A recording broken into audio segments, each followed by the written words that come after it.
बिस्मिल्लाहिर्रहमानिर्रहीम अस्सलामु अलैकुम to all of you dear students.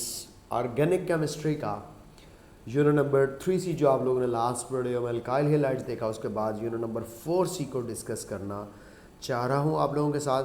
और ये यूनिट नंबर 4C है अल्कोहल्स एंड फिनोल्स का यूनिट, और इस यूनिट से भी 3 MCQs एक्सपेक्टेड है। ठीक है, ज़्यादातर जो क्वेश्चन आता है अल्कोहल्स का रिएक्टिविटी ऑर्डर आता है, CO बॉन्ड और OH बॉन्ड ब्रेक करने की बेस पर पेपर में ज़्यादा दफ़ा ये क्वेश्चन आता है। इस दफ़ा उन्होंने थोड़ा फर्मेंटेशन को भी इंक्लूड कर दिया है सिलेबस का, यानी कि preparation of alcohol is also now become the part of the syllabus. इसके अलावा फिनोल्स के पहले 2-3 रिएक्शंस थे, अब उन्होंने ज़रा रिएक्शंस को कंप्लीट कर दिया। यानी कि मैं अगर आप लोगों के साथ कोर्स कंटेंट थोड़ा सा शेयर करूँ तो आप लोगों को पता है कि कैंडिडेट्स के अंदर ये टारगेटेड चीज़ें पढ़नी चाहिए जो कि पेपर में आती हैं। जिस तरह अल्कोहल में प्राइमरी, सेकेंडरी और टर्शियरी अल्कोहल के अंदर डिफ्रेंशिएट करने के हवाले से क्वेश्चन होगा, जो कि आप लोगों को मैंने पहले ही अल्काइल हैलाइड्स के अंदर करवा दिया है, इसलिए अब यहाँ पे एज सच इसको डिस्कस ना भी करेंगे तो भी काम चलेगा। प्रेपरेशन ऑफ एथेनॉल है और रिएक्शंस ऑफ अल्कोहल, चीज़ें जनरलाइज होगी ना। रिएक्शंस ऑफ फिनोल और acidity of water, ethanol and phenol, यानी कि वाटर, एथेनॉल और फिनोल की ये जो एसिडिटी है इसको किस तरह से हम लोग एक्सप्लेन करेंगे, ये हमारे पास सेकंड टॉपिक होगा। तो without any wastage of the time, अगर मैं सबसे पहली वीडियो लेक्चर के अंदर आप लोगों के साथ शेयर कर दूँ, मैं कुछ अल्कोहल का इंट्रोडक्शन देना चाहूँगा, थोड़ा बहुत इसके जनरल फार्मूलाज के ऊपर थोड़ी सी बात करना चाहूँगा। साथ ही आप लोगों को बता दूंगा कि वो जो प्रीवियस यूनिट अल्काइल हैलाइड्स पढ़ा था उससे रिलेटेड प्रेपरेशन जो है वो आगे कैसे अल्कोहल्स की जो है वो की जा सकती है, यानी कि ये वीडियो हमारे पास इंट्रो एंड प्रेपरेशन के ऊपर बेस्ड कर रही होगी। ठीक है, अब देखें स्ट्रक्चरल रिजेम्बलेंस, सबसे पहले अल्कोहल्स की देखें। अल्कोहल्स का फॉर्मूला है जनाब ROH, ये पड़ी हुई है अल्कोहल ROH। इनको जनरल फार्मूला CnH2n+1 साथ में OH के साथ रिप्रेजेंट किया जा सकता है। ये आप लोगों के सामने ROH है ना, और ROH में अल्काइल ग्रुप का फार्मूला तो आपको पता ही है कि CnH2n+1 होता है, और साथ में क्या लगा दिया गया है, OH लगा दिया गया है। इन द मीनवाइल आपको साथ में ये फार्मूला भी नज़र आ रहा है, ये भी कोई नया फार्मूला नहीं है, ये हम लोगों ने फंक्शनल ग्रुप आइसोमर्स के अंदर पढ़ा हुआ है कि CnH2n यानी कि डबल करके हाइड्रोजन में +2 ऐड कर दें और साथ में एक ऑक्सीजन एटम इसके साथ अटैच कर दिया जाए, तो ये हमारे पास जो है अल्कोहल का जनरल फार्मूला बनेगा। जस्ट लाइक दिस कि अगर आप लोग यहाँ पर देख रहे हैं तो ये आप लोगों के पास ये भी जनरल फार्मूला है, ये भी जनरल फार्मूला है, और ROH इसकी रिप्रेजेंटेशन है। देखिएगा, अगर वाटर का एक हाइड्रोजन एटम अल्काइल ग्रुप से रिप्लेस हो जाए तो ये हमारे पास अल्कोहल बन जाती है। अगर एक हाइड्रोजन एटम वाटर का फिनाइल ग्रुप से रिप्लेस हो जाए तो हमारे पास फिनोल बन जाती है। आप लोगों को ये बात सिंपल सी ज़हन में रख लेनी चाहिए कि पेपर में सवाल आ सकता है, hydrogen atom if replaced by one alkyl group then it will be an alcohol, phenyl group it will be phenol, and both hydrogen atoms are if replaced by alkyl groups then of course ये ether की class या category के अंदर include किए जाएंगे।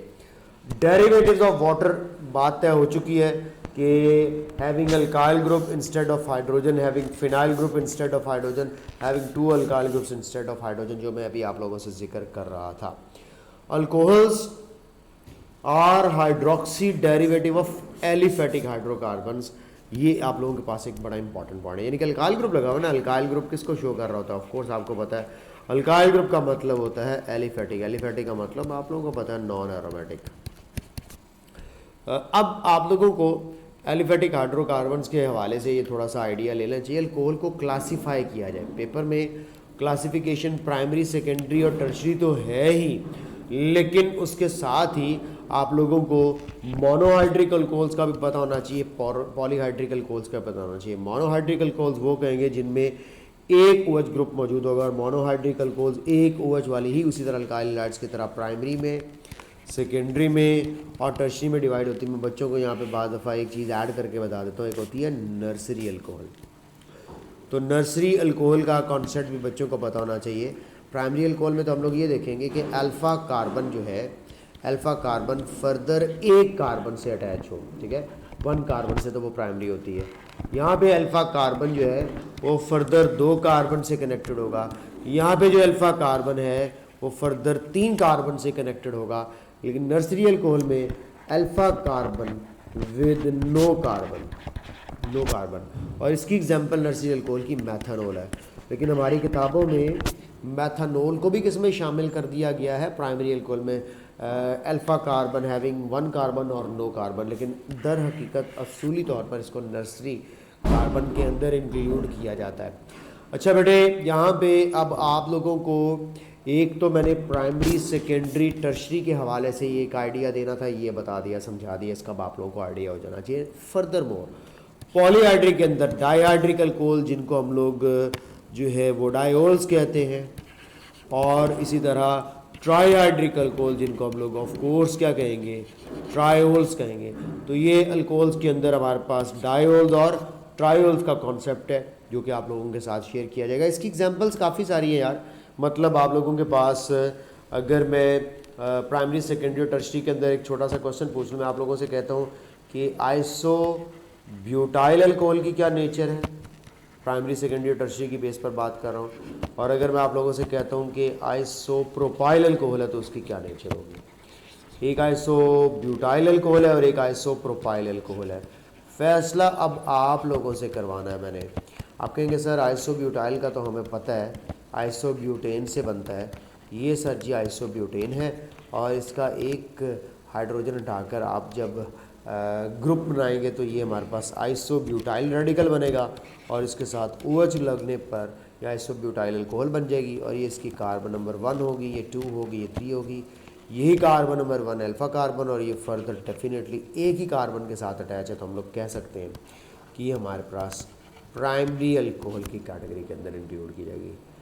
Isopropyl alcohol क्या भला होती है, देखिए ये है हमारे पास एन प्रोपाइल या एन प्रोपेनॉल कह सकते हैं, या 1 प्रोपेनॉल भी कहा जा सकता है। ये है 1 प्रोपेनॉल, जिसको आप कहेंगे n propyl alcohol, common name n propyl alcohol, n propyl alcohol. अगर मैं 1 कार्बन की बजाय कार्बन नंबर 2 के साथ OH ग्रुप अटैच कर देता हूं, तो आइए ज़रा देखते हैं कि अगर यही कार्बन नंबर 2 के साथ OH ग्रुप अटैच हो जाता है, तो अब इसको हम लोग 2 प्रोपेनॉल कहेंगे। ऊपर वाली तो प्राइमरी अल्कोहल है, लेकिन इसको देखें तो 2 प्रोपेनॉल के स्ट्रक्चर को अगर आप ज़रा गौर से देखें तो ये हमारे पास आइसोप्रोपाइल ग्रुप बनेगा। ये देखें ऊपर वाला सीधे सीधे 3 कार्बन लगे हुए थे, तो एन प्रोपाइल था, और इसको देखो तो ये क्या है, आइसोप्रोपाइल। तो मैं कह देता हूँ आइसोप्रोपाइल, और साथ में क्या आ जाएगा, अल्कोहल। तो ये बना हमारे पास आइसोप्रोपाइल अल्कोहल। अब आइसोप्रोपाइल अल्कोहल क्या है, सेकेंडरी अल्कोहल, लेकिन आइसोब्यूटाइल अल्कोहल क्या थी, प्राइमरी अल्कोहल। ये ज़हन में रख लीजिएगा, इसमें बच्चे बाज़ दफ़ा गलती करवाते हैं, आइसो को एक तो वो सेकेंडरी बोल देते, लेकिन जब वो आइसोब्यूटाइल का कॉन्सेप्ट समझ लेते हैं, फिर आइसोप्रोपाइल को भी प्राइमरी बना देते हैं। आइसोप्रोपाइल सेकेंडरी है, आइसोब्यूटाइल प्राइमरी है। मैंने आपसे बोला हुआ आपने अल्फा कार्बन की नेचर को देखनी है। ये पड़ी हुई है अल्फा कार्बन, जो OH ग्रुप के साथ अटैच कार्बन है अल्फा कार्बन। ये फर्दर कितने कार्बन से कनेक्टेड है, 2 कार्बन के साथ कनेक्टेड है, तो इसलिए हम लोग हमारे पास एक सेकेंडरी अल्कोहल के अंदर इसको इंक्लूड किया जाएगा। Classification of alcohol primary secondary tertiary तो गई हो। अब आप लोगों को वो डाईहाइड्रिक और ट्राईहाइड्रिक के हवाले से भी बता दें। देखिए बेटे, ये मेरे पास इस वक्त एक अल्कोहल है, अल्कोहल बनाना चाह रहा हूँ जिसमें मैं OH ग्रुप लगा देता हूँ, तो ये हमारे पास मोनोहाइड्रिक है। यहाँ से अगर मैं एक हाइड्रोजन हटाकर एक और OH ग्रुप लगा देता हूँ, तो ये हमारे पास बनती है डाईहाइड्रिक 1 2 3, तो विसिनल डायोल्स कहेंगे। अब ये 1 2 डाईहाइड्रोक्सी प्रोपेन तो है ही है, लेकिन इसको एक्चुअल नेम होगा 1 2 प्रोपेन डायोल, डायोल, ठीक है जी, 1 2 प्रोपेन डायोल, ठीक है। इस तरह ट्रायोल्स में ग्लिसरॉल आ जाता है, ठीक है। ग्लिसरॉल का स्ट्रक्चर आप लोगों ने देखा ही होगा, CH2 के साथ OH है, फिर CH के साथ OH है, और फिर उसके बाद CH2 के साथ अगेन OH है। ये हमारे पास है 1 2 3 प्रोपेन ट्रायोल, 1 2 3 प्रोपेन ट्रायोल, ठीक होगा बेटा। यहाँ तक बात अगर आपको समझ आ गई है, तो ये हमारे पास अब इनके अंदर ना प्राइमरी सेकेंडरी और टर्शरी का कॉन्सेप्ट यूज़ नहीं होता, वो सिर्फ मोनो हाइड्रोक्सी अल्कोहल्स के अंदर यूज़ किया जाता है डाईहाइड्रिक या ट्राईहाइड्रिक या ट्राईहाइड्रोक्सल या डाईहाइड्रोक्सल के लिए, ये कॉन्सेप्ट यूटिलाइज नहीं होता। एक ये बात आपके जहन में रह जानी चाहिए, इसके ऊपर कोई डाउट नहीं, ठीक है। इसके अलावा कुछ ऐसी अल्कोहल्स भी हैं जो कि अनसेचुरेटेड अल्कोहल्स है, तो उनके बारे में भी आपको बता दूं। अनसेचुरेटेड अल्कोहल्स का भी थोड़ा सा आइडिया दे दूं, नाम तो सुना ही होगा। अनसेचुरेटेड अल्कोहल्स का मतलब होता है इनोल। फॉर एग्जांपल इनोल, इनोल्स का क्या मतलब है ये देखो, इनका मतलब है डबल बॉन्ड और ओल्स का मतलब है OH ग्रुप, यानी कि अल्कीन भी होगी और हाइड्रोक्सिल ग्रुप भी होगा। तो ये देखें एक बड़ी फेमस मशहूर मरूफ अल्कोहल बदनाम ज़बाना विनाइल अल्कोहल, क्योंकि ये ग्रुप कहलाता है विनाइल ग्रुप। तो ये जो विनाइल अल्कोहल है ये इनोल कहलाएगी, ये अनसेचुरेटेड अल्कोहल होगी। इसके अंदर parent functional group of course OH group he consider किया जा रहा होगा। ये हमारे पास विनाइल अल्कोहल इसलिए बोला जा रहा है कि ये क्लास अल्कोहल से ही बिलोंग कर रही होगी। ये थी अनसेचुरेटेड अल्कोहल। अब बाज़ दफ़ा OH ग्रुप अटैच हो जाता है कार्बोक्सिलिक ग्रुप वाले कंपाउंड के साथ। क्या मतलब है ये देखिएगा, CH3 CHOH लगा दिया मैंने और आगे COOH। अब बेसिकली तो था ये कार्बोक्सिलिक एसिड, लेकिन इसके अल्फ़ा कार्बन, यानी कि अब अल्फ़ा कार्बन आपको पता है कार्बन नंबर 2 बनेगा, क्योंकि कार्बोक्सिलिक ग्रुप के अंदर मौजूद कार्बन कार्बन नंबर 1 है। तो ये कार्बन नंबर 2 के साथ लगा हुआ है OH ग्रुप अल्फ़ा कार्बन, इसको हम लोग कहेंगे 2 hydroxy propanoic acid, 2 hydroxy propanoic acid. अब ये अल्कोहल नहीं रही, अब ये बन गया कार्बोक्सिलिक एसिड, क्योंकि कार्बोक्सिलिक ग्रुप के लगने से पेरेंट फंक्शनल ग्रुप कार्बोक्सिलिक बन जाता है और OH ग्रुप जो है वो सब्स्टिट्यूएंट बन जाता है। ये पेरेंट फंक्शनल ग्रुप है। तो आप लोगों के पास इस वक्त ये derivative of carboxylic acid he consider किया जाएगा, alpha hydroxy derivative of carboxylic acid, जिसको आप लोगों ने लैक्टिक एसिड के नाम से जाना है।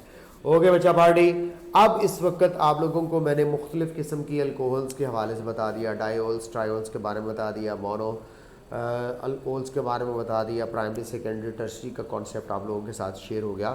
ये सारी वही बातें हैं जो हम लोग पहले पढ़ चुके हैं, जिनका आइडिया हम लोग पहले ले चुके हैं, ठीक है। यानी कि आपको प्राइमरी सेकेंडरी टर्शरी मैंने पहले से ही जो है वो ढूंढना सिखाया हुआ। अब इसी वीडियो का दूसरा हिस्सा आ रहा होगा प्रेपरेशन ऑफ अल्कोहल्स। एथेनॉल से बात शुरू करनी है। ये वर्ल्ड वाइड पूरे में फर्मेंटेशन से तैयार की जाती है। बेटा आपको पता होना चाहिए ये एथेनॉल का मतलब क्या है।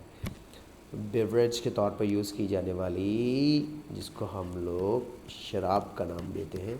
तो वो जो शराब होती है जो कि हमारे दीन में सख्ती के साथ मना कर दी गई है, वो एथेनॉल है। अक्सर एक क्वेश्चन आता है कि which of following is alcohol. क्या बोला, which of the following is alcohol. आपको ऑप्शन में मैथानॉल दे देता है, आपको ऑप्शन में एथानॉल दे देता है, आपको ऑप्शन में प्रोपानॉल दे देता है। अब आप लोग कहेंगे कि सर ये तो सारी अल्कोहल है। नहीं, जो अल्कोहल है ना, अल्कोहल वो सिर्फ़ और सिर्फ एथानॉल ही होती है जो ड्रिंकिंग पर्पज़ के लिए यूज़ की जाती है। आप प्रोपेनॉल वगैरह किसी भी और अल्कोहल को कभी भी ड्रिंक नहीं कर सकते। वो आपकी ज़िंदगी का आखिरी मशरूब होगा अगर आपने ऐसा कर दिया। याद रख लीजिएगा, अगर यहाँ पे क्वेश्चन हो which of following is alcohol या बिलोंग्स टू क्लास अल्कोहल्स, जब भी अल्कोहल्स आ जाए, एस आ जाए, तो आपको पता होना चाहिए अल्कोहल्स के आने की वजह से हम लोग इनको ऑल ऑफ दीज के अंदर लेके चले जाएंगे, क्योंकि क्लास से तो ये क्लास अल्कोहल से तो तीनों अल्कोहल्स बिलोंग कर रही है, लेकिन स्पेशली जो अल्कोहल का मतलब है, अल्कोहल का मतलब होता है बेवरेज, जो कि as a drinking purpose use किया जाता है, तो वो सिर्फ एथेनॉल एज ए बेवरेज जो है वो यूज़ होती है, ठीक है। तो जब क्लास ऑफ अल्कोहल की बात हो, अल्कोहल्स लिख कर, तो फिर ये तीनों ही आंसर होंगे। और बेटे अगर आपसे कहे which of the following is alcohol, तो फिर आपके पास एथेनॉल आंसर होगा। ये दो बातें आप लोगों के साथ मैंने शेयर कर दी हैं। उसके बाद फर्मेंटेशन की तरफ चलते हैं।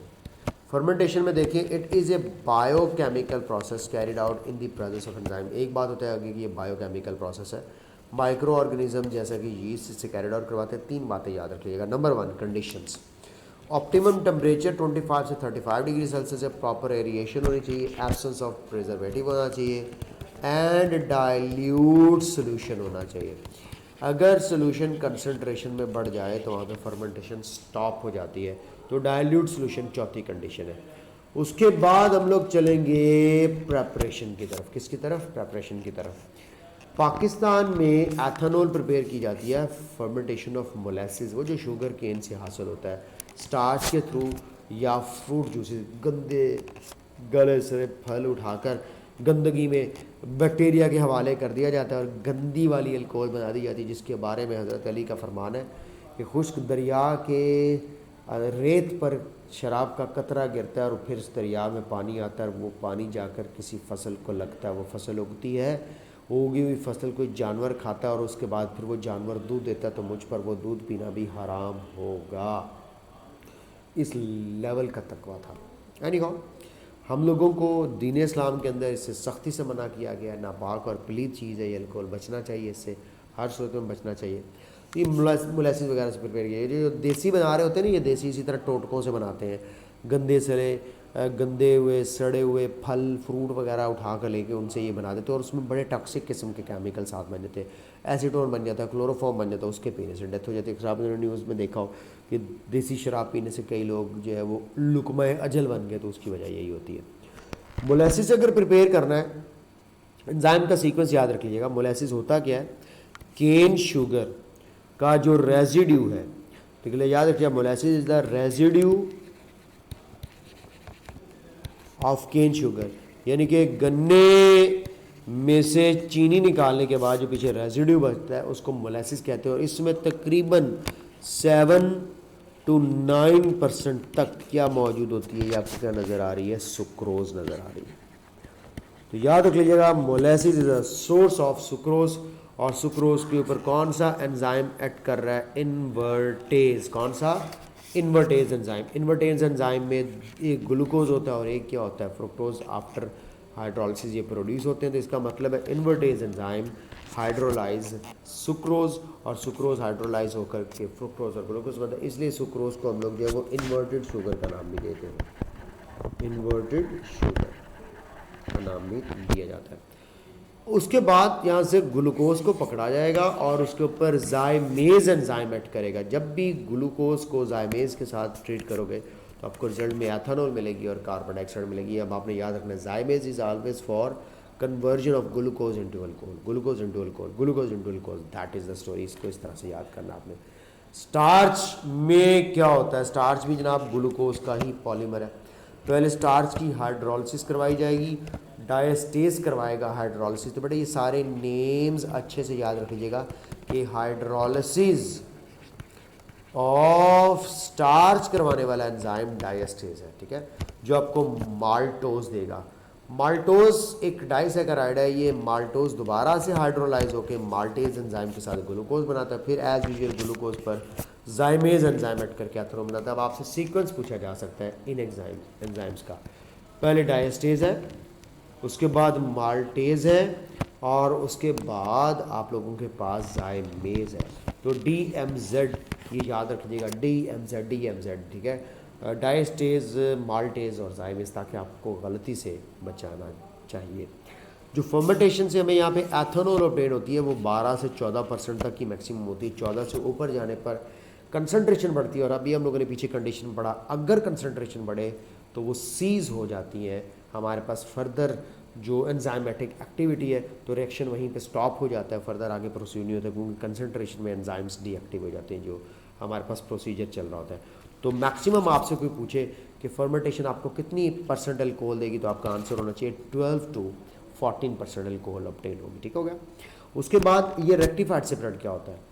आप जब अल्कोहल को 12 से 14% तक बढ़ाकर 95% तक ले जाएं by distillation and redistillation, distilled again and again से हमें 95% अल्कोहल मिलेगी, जिसको रेक्टिफाइड स्पिरिट का नाम दिया जाएगा। तो what is rectified spirit?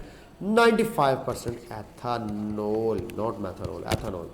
Absolute alcohol क्या होती है कि जब आप लोग 95% में मौजूद, ये जो बाकी 5% पानी है ये भी निकाल दें, बाय जो है वो रीडिस्टिलेशन ऑफ रेक्टिफाइड सिपरेट और ultimately at the and calcium oxide भी वाटर जो रिमेनिंग है उसको निकाल लेता है, तो आपको 100% अल्कोहल मिलती है जो कि एब्सोल्यूट अल्कोहल है। ये टर्म्स आपने याद रख लेनी है और इसको एब्सोल्यूट अल्कोहल का नाम दिया जाता है। डीनेचुरेशन ऑफ अल्कोहल क्या होता है? इसको ड्रिंकिंग पर्पस के लिए अनफिट कर देना, इसमें 10% मैथनॉल ऐड किया जा सकता है, इसको मिथाइलेटेड सिपरेट कहते हैं। तो कोई आपसे पूछे what is methylated separate, 10% methanol का और 90% एथानॉल का जो मिक्सचर है ये हमारे पास मिथाइलेटेड सिपरेट का था। ये ड्रिंकिंग पर्पस के लिए बिल्कुल भी सूटेबल नहीं होता। इसके अलावा पेरिडीन और एसीटोन को भी ऐड करके अवॉइड करवाया जा सकता है इसके ड्रिंकिंग पर्पस को। अल्कोहल्स की प्रेपरेशन के और भी मेथड्स हैं जो हम लोगों ने हाइड्रेशन ऑफ अल्कीन्स पढ़ा था, अल्कीन्स के अंदर अल्कोहल बनती है, वही बाइसल्फाइड पहले बनता है। उसके बाद ग्रिग्नॉर्ड रिएजेंट का एल्डिहाइड्स और कीटोन्स के साथ रिएक्शन करवा दिया जाए तो भी अल्कोहल प्रिपेयर होती है। मैं अभी आपको रिएक्शंस भी दिखा देता हूँ। अल्काइल हैलाइड से भी तो हम लोग प्रिपेयर करते हैं। अब देखो मैं अगर आप लोगों से कहता हूँ यार कि CH3CH2, यहाँ पे यूँ समझ लो अल्काइल हैलाइड भी एक दफ़ा जो है वो कवर हो जाएगा। CH3CH2 CH2 और साथ में मैंने लगा दिया है Br। इसका रिएक्शन अगर मैं दो तरीक़ों से करवाऊँ, एक तो आप लोगों को पता है कि KOH यूज़ किया जाए और अल्कोहलिक मीडियम यूज़ किया जाए, दूसरा आप लोगों को पता है कि KOH यूज़ किया जाए लेकिन एक्वियस मीडियम यूज़ किया जाए। एक्वियस मीडियम में आपको बताया हुआ ना कि हमारे पास सब्स्टिट्यूशन होती है और अल्कोहलिक मीडियम या नॉन एक्वियस मीडियम में एलिमिनेशन होती है। तो सिंपल सी बात है, यहाँ ऊपर में तो आप लोगों को इधर से ब्रोमीन और इधर से हाइड्रोजन निकल कर HX रिमूव होकर के प्रोपीन मिलेगी, इसमें कोई डाउट नहीं है। लेकिन नीचे जनाबे वाली प्रोपीन नहीं मिलने वाली। नीचे देखिए आपको पता है कि यहाँ से ब्रोमीन रिप्लेस हो जाएगी किसके साथ, OH के साथ। तो ये देखें आपको प्रोपेनॉल मिल जाएगा जो कि एक अदद प्राइमरी अल्कोहल है, आप लोगों के सामने मौजूद है और ऊपर प्रोपीन है। तो ये आप लोगों को मैंने प्रीवियसली अल्काइल हैलाइड वाले यूनिट के अंदर बता दिया और आपको बताया था कि एलिमिनेशन के लिए क्या कंडीशंस है और सब्स्टिट्यूशन के लिए क्या कंडीशंस है, किसके लिए ज़्यादा टेम्परेचर चाहिए, किसके लिए कम टेम्परेचर चाहिए, किसके अंदर जो है वो हमारे पास ज़्यादातर जो प्रोडक्ट होती है वो स्टेबल होती है। ये सारी चीज़ें हम लोगों ने ऑलरेडी पढ़ी हुई है, ठीक है। अब आपको ग्रिग्नॉर्ड रिएजेंट से अल्कोहल की प्रिपरेशन सिखा दूँ, ये पेपर में सवाल आता है। जब भी ग्रिग्नॉर्ड रिएजेंट को आप फॉर्मल्डिहाइड से रिएक्शन करवाएंगे तो तय कर लो आपको प्राइमरी अल्कोहल मिलेगी। लेकिन उसके अंदर एक शर्त याद रख लीजिएगा कि ग्रिग्नॉर्ड रिएजेंट के कार्बन नंबर में प्लस कर देना है 1, तो आपको मिलेगा number of carbon in primary alcohol. ये अब आपने भूलना नहीं है। ग्रिग्नॉर्ड रिएजेंट में जितने भी कार्बन हैं, फॉर एग्जांपल ये देखिए हमारे पास CH3 पार्शियल नेगेटिव, इनके चार्जेस जो है ना वो थोड़े से मैं आपको रीअरेंज करके दिखा देता हूँ। यहाँ पे थोड़ी सी चार्जेस ऊपर नीचे हुए हैं, अभी हम इसको सेट कर लेते हैं। ये देखिएगा कि अगर मैं आप लोगों से कहता हूँ कि ये CH3 है, ये CH2 है, ये Mg है और ये Br है, जिसको आप लोग ग्रिग्नॉर्ड रिएजेंट का नाम देते हैं। इसमें याद रखिएगा मैग्नीशियम पर पार्शियल पॉजिटिव होगा, हैलोजेंस पर और साथ में पड़ी हुई कार्बन पर नेगेटिव चार्ज होगा। ये वो कार्बन है ग्रिग्नॉर्ड रिएजेंट, वैसे तो सिलेबस में नहीं है लेकिन अब यहाँ पे सिलेबस में बन गया। इसको कहते हैं न्यूक्लियोफिलिक कार्बन। ये बड़ा अनोखा कार्बन होता है। आज तक हम लोग अभी तक ज़्यादातर इलेक्ट्रोफिलिक कार्बन को पढ़ते चले आए हैं, ये न्यूक्लियोफिलिक कार्बन होता है। अब इसमें देखें आपने किसके साथ रिएक्शन करवाया, फॉर्मल्डिहाइड। फॉर्मल्डिहाइड में कितने कार्बन है, एक कार्बन। ये एक कार्बन का फॉर्मल्डिहाइड जब ग्रिग्नॉर्ड रिएजेंट से रिएक्शन करेगा, आप ग्रिग्नॉर्ड रिएजेंट में कितने कार्बन थे, 2, तो 2 कार्बन ग्रिग्नॉर्ड रिएजेंट के प्लस एक फॉर्मल्डिहाइड का मिलाकर के 3 कार्बन की आपको प्राइमरी अल्कोहल मिलेगी। ये देखिए आपको 3 कार्बन की प्राइमरी अल्कोहल कौन सी मिल रही है, प्रोपेनॉल। तो ये रूल याद रख लीजिएगा। इसी तरह यहाँ पे ग्रिग्नॉर्ड रिएजेंट जिसको Gr के साथ शो कर रहा हूँ, इसके कार्बन नंबर में +2 कर देना है तो आपको secondary alcohols carbon number obtain हो जाएगा। ये देखो ये आप लोगों के पास उसी तरह मौजूद है एक 2 कार्बन का इथाइल मैग्नीशियम ब्रोमाइड और ये एसिटल्डिहाइड ऐड हो रहा है। अब एसिटल्डिहाइड देखें CH3C है, 2 कार्बन डेफिनेटली यहाँ पे ऐड हो जाएंगे। तो अब देखिए आपके सामने 2 कार्बन का जो ग्रिग्नॉर्ड रिएजेंट है वो कितने कार्बन के अल्कोहल में कन्वर्ट हो गया, 4 कार्बन के। लेकिन ये अल्कोहल है कौन सी, सेकेंडरी अल्कोहल, क्योंकि एसिटल्डिहाइड के साथ हमेशा सेकेंडरी अल्कोहल बनती है। मैकेनिज्म आपके सामने कोई मुश्किल नहीं है। ये जो न्यूक्लियोफिलिक कार्बन है ये इस electrophilic carbon of the carbon attack करती है, ये इलेक्ट्रॉन्स आगे शिफ्ट हो जाते हैं जिसके रिजल्ट में एक अडक्ट बन जाती है, मैग्नीशियम ब्रोमाइड अडक्ट जिसको कहते हैं। इस मैग्नीशियम ब्रोमाइड एडक्ट को हाइड्रोलाइज करवाते हैं। ये ऊपर वाला रिएक्शन ईथर की प्रेजेंस में नीचे वाली हाइड्रोलिसिस है। इसमें यहाँ से बॉन्ड ब्रेक होता है। इसमें एक तरफ हम लोग जो है वो OH ग्रुप ऐड कर देते हैं और एक तरफ हम लोग जो है वो H ऐड कर देते हैं। तो आपके पास देखो ये अल्कोहल बन गई है और 3 कार्बन की है मगर सेकेंडरी अल्कोहल है। ये आपने ये रूल याद रख लेना है कि ये सेकेंडरी अल्कोहल हमेशा एसिटाल्डिहाइड के साथ बनती है और एसीटोन के साथ डेफिनेटली क्या बन रही होगी आपके पास टर्शियरी अल्कोहल। तो ये एसीटोन के साथ रिएक्शन था। पर एपॉक्साइड्स के साथ भी रिएक्शन हो। एपॉक्साइड आपको पता है साइक्लिक ईथर्स होते हैं, इसमें भी वो रिएक्शन आप लोगों ने पढ़ा हुआ इलेक्ट्रॉन्स की इधर शिफ्टिंग और ये सारी चीज़ें। और इसके रिजल्ट में भी आपको क्या मिलेगी, प्राइमरी अल्कोहल मिलेगी। तो इसका मतलब ये हुआ कि आप लोगों को एपॉक्साइड के साथ भी प्राइमरी अल्कोहल मिल रही है, आपको फॉर्मल्डिहाइड के साथ भी प्राइमरी अल्कोहल मिल रही है। अब यहाँ पे कार्बन नंबर का क्या सीन होगा, कार्बन नंबर एपॉक्साइड में जितने वो उसमें ऐड कर देंगे, यानी कि ग्रिग्नॉर्ड रिएजेंट कार्बन नंबर में मैं प्लस कर रहा हूँ यहाँ पे मौजूद 2 कार्बन नंबर, तो आपको ऑफ कोर्स यहाँ पे इतने कार्बन की एक जो है वो प्राइमरी अल्कोहल मिलेगी, प्राइमरी अल्कोहल कार्बन नंबर। ठीक हो गया, तो ये प्राइमरी अल्कोहल का कार्बन नंबर था, उसके बारे से बात होगी। लो जी, काफ़ी बातें हो चुकी हैं, ये पहले हम लोग पढ़ चुके हैं इथीन से इसकी प्रिपरेशन, इसको मैं दोबारा नहीं करवा रहा आप लोगों से। अब मैं नेक्स्ट वीडियो रिकॉर्ड करने लगा हूँ जो कि रिएक्टिविटी ऑफ हाइड्रोक्सिल ग्रुप की ऐसे अल्कोहल्स की रिएक्टिविटी के लिए होगी। तो काइंडली वॉच कीजिएगा नेक्स्ट वीडियो। अपना ख्याल रखिएगा, बाय।